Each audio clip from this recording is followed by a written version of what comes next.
ದರ್ಶನ್ಗೆ ತಪ್ಪದ ಸಾಲು ಸಾಲು ಸಂಕಷ್ಟ. ದರ್ಶನ್ಗೆ ಈ ಹೊಸ ಕಾನೂನು ಇದು ಸಂಕಟವನ್ನ ತರುತ್ತಾ ಅಥವಾ ಸಂಕಷ್ಟ ಎದುರಾಗುತ್ತಾ ಅನ್ನೋದು. ಯಾಕಂತ ಹೇಳಿದ್ರೆ ಈ ಕಾನೂನಿನ ಪ್ರಕಾರ ಡಿಜಿಟಲ್ ಎವಿಡೆನ್ಸ್ಗಳೇನಿದಾವಲ್ಲ ಅದು ಬಹಳ ಪ್ರಮುಖ ಆಗುತ್ತೆ. ನೋಡಿ, ದರ್ಶನ್ಗೆ ತಪ್ಪದ ಸಾಲು ಸಾಲು ಸಂಕಷ್ಟ, ಒಂದಾದ ಮೇಲೆ ಒಂದು ಸಂಕಷ್ಟ ದರ್ಶನ್ಗೆ. ಇದೀಗ ದಾಸನಿಗೆ ಹೊಸ ಕಾನೂನು ಕಂಟಕ ಎದುರಾಗುತ್ತಾ. ಹೊಸ ಕಾನೂನು ಜಾರಿ, ಕಾಟೇರನ ಕತೆ ಏನು? ನಿನ್ನೆಯಿಂದ ಹೊಸ ಕಾನೂನು ಜಾರಿಯಾಗಿದೆ. ದರ್ಶನ್ ಕೇಸ್ಗೆ 3 ಹೊಸ ಕಾನೂನು ಅನ್ವಯ ಆಗುತ್ತಾ? ಈ ಹಿಂದೆನೇ ಅದು FIR ಆಗಿ ಇದು ಪ್ರೋಗ್ರೆಸ್ ಆಗಿರೋದ್ರಿಂದ ದರ್ಶನ್ ಕೇಸ್ನಲ್ಲಿ ಇದು ಅಪ್ಲೈ ಆಗುತ್ತಾ ಅನ್ನೋದು. ಹೊಸ ಕಾನೂನು ಪ್ರಕಾರ ಡಿಜಿಟಲ್ ಸಾಕ್ಷಿಗಳು ಪ್ರಮುಖ ಆಗುತ್ತೆ. ಡಿಜಿಟಲ್ ಸಾಕ್ಷ್ಯದಿಂದಾಗಿ ದರ್ಶನ್ಗೆ ಸಂಕಷ್ಟ ಎದುರಾಗುತ್ತೆ ಅನ್ನೋದು ಈಗ ತಿಳಿದು ಬರ್ತಾ ಇದೆ. ಕೊಲೆ ಕೇಸ್ನಲ್ಲಿ ದರ್ಶನ್ಗೆ ಶೀಘ್ರವೇ ಶಿಕ್ಷೆ ಆಗುತ್ತಾ? ಹೊಸ ಕಾನೂನಿನ ಪ್ರಕಾರ ಇಂತಿಷ್ಟು ದಿನದ ಒಳಗಡೆ ಇದೆಲ್ಲವೂ ಕೂಡ ಹಿಯರಿಂಗ್ ಆಗಿ ವಿಚಾರಣೆಯಾಗಿ ಶಿಕ್ಷೆ ಪ್ರಕಟ ಆಗಬೇಕಾಗಿದೆ. ಅದೆಲ್ಲದರ ಹೊರತಾಗಿ ದರ್ಶನ್ಗೆ ಇದು ಎಷ್ಟು ಮಟ್ಟಿಗೆ ಬಾಧಿಸುತ್ತೆ ಈ ಪ್ರಕರಣದಲ್ಲಿ ಅನ್ನೋದನ್ನ ಕಾದು ನೋಡಬೇಕಾಗಿದೆ. ನೋಡಿ, ಹಳೆ ಕಾನೂನು ಮತ್ತೆ ಹೊಸ ಕಾನೂನು ಏನು ಹೇಳುತ್ತೆ ಅನ್ನೋದನ್ನ ನಾವು ನೋಡ್ತಾ ಹೋಗೋಣ ಬನ್ನಿ.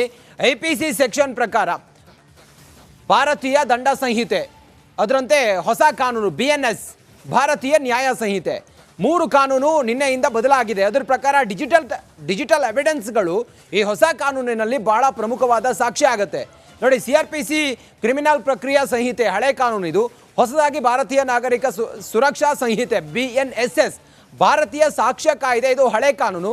ಹೊಸ ಕಾನೂನು ಅಥವಾ ಬದಲಾಗಿರುವಂಥ ಕಾನೂನು ಹೀಗೆ ಭಾರತೀಯ ಸಾಕ್ಷ್ಯ ಅಧಿನಿಯಮ BSA, ಇದೆಲ್ಲವೂ ಕೂಡ ದರ್ಶನ್ ಕೇಸ್ನಲ್ಲಿ ಅಪ್ಲೈ ಆಗುತ್ತಾ ಅನ್ನೋದು ಈಗಿರುವಂಥ ಭಾರಿ ಕುತೂಹಲ. ಸದ್ಯಕ್ಕೆ ದರ್ಶನ್ ಅಂತೂ ಭಾಳ ಟೆನ್ಷನಲ್ಲಿದ್ದಾರೆ. ನೋಡಿ, ವಿಶೇಷತೆ ಏನು ಅಂಥೇಳಿ ನಾವು ಗಮನಿಸ್ತಾ ಹೋದರೆ ವಿಚಾರಣೆಯ ಬಳಿಕ 60 ದಿನದ ಒಳಗೆ ಆರೋಪ ಪಟ್ಟಿಯನ್ನು ಸಲ್ಲಿಸಬೇಕು. ಚಾರ್ಜ್ ಶೀಟನ್ನು 60 ದಿನದ ಒಳಗೆ ಸಲ್ಲಿಸಬೇಕು. ಈ ಹಿಂದೆ 90 ದಿನದ ಒಳಗಡೆ ಸಲ್ಲಿಸಬೇಕಾಗಿತ್ತು. ಇನ್ನು ನೋಡಿ, ಅತ್ಯಾಚಾರ ಸಂತ್ರಸ್ತೆ ಹೇಳಿಕೆ ಪೋಷಕರ ಸಮ್ಮುಖದಲ್ಲಿ ದಾಖಲು ಮಾಡಬೇಕು. ಇದು ಹೊಸ ಕಾನೂನಿನಲ್ಲಿ ಇರುವಂಥ ಅಂಶಗಳು. ಮಹಿಳಾ ಅಧಿಕಾರಿಯೇ ಹೇಳಿಕೆಯನ್ನು ದಾಖಲಿಸಬೇಕಾಗತ್ತೆ ಈ ಅತ್ಯಾಚಾರ ಪ್ರಕರಣ ಅಂತ ಹೇಳಿ ಬಂದಾಗಲ್ಲ, ಈ ರೀತಿಯೆಲ್ಲ ಇದೆ. ಇನ್ನು ವೈದ್ಯಕೀಯ ವರದಿ 7 ದಿನಗಳ ಒಳಗೆ ಸಲ್ಲಿಸಬೇಕು. ಇದು ಹೊಸ ಕಾನೂನಿನಲ್ಲಿರುವಂಥ ಅಂಶಗಳು. ಮುಂದುವರೆದು ನೋಡಿದರೆ 12 ವರ್ಷಕ್ಕಿಂತ ಕೆಳಗಿನ ಬಾಲಕಿ ಅತ್ಯಾಚಾರಕ್ಕೆ 20 ವರ್ಷ ಜೈಲು. ಪೋಸ್ಕೋ ಪ್ರಕರಣ ಅಂತೇಳಿ ನಾವು ಹೇಳ್ತೀವಲ್ಲ, ಅದರಲ್ಲಿ ನೋಡಿ, ಎಲೆಕ್ಟ್ರಾನಿಕ್ ಸಂವಹನ ಮಾಧ್ಯಮವನ್ನು ಬಳಸಿ ದೂರು ಕೊಡ್ಬೋದು. ನೋಡಿ, ಹಿಂಗೂ ಕೂಡ ನೀವು ದೂರನ್ನು ಕೊಡೋದಕ್ಕೆ ಅವಕಾಶ ಇದೆ. ಇನ್ನು 0 FIR ಪರಿಕಲ್ಪನೆಯಡಿ ಠಾಣೆಯಲ್ಲಿ FIR ದಾಖಲು ಮಾಡ್ಕೊಳ್ಳೋದಕ್ಕೂ ಕೂಡ ಹೊಸ BNS ಇದ್ರ ಪ್ರಕಾರ ಅವಕಾಶಗಳಿರುತ್ತೆ. ಸದ್ಯಕ್ಕೆ ಇದು ದರ್ಶನ್ ಕೇಸ್ಗೆ ಅಪ್ಲೈ ಆಗುತ್ತಾ ಅನ್ನೋದು ಈಗಿರುವಂಥ ಕುತೂಹಲ.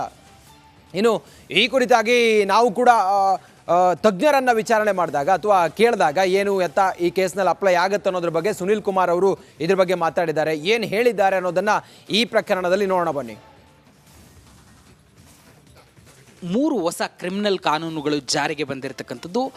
ಕರ್ನಾಟಕದಲ್ಲಿ ನಟ ದರ್ಶನ್ ಜೈಲು ಸೇರಿದ್ದಾರೆ. ಈ ವೇಳೆಯಲ್ಲಿ ಒಂದಷ್ಟು ಅನುಮಾನಗಳು ಸಾರ್ವಜನಿಕರ ತಲೆಯಲ್ಲಿ ಬರ್ತಾ ಇರ್ತವೆ.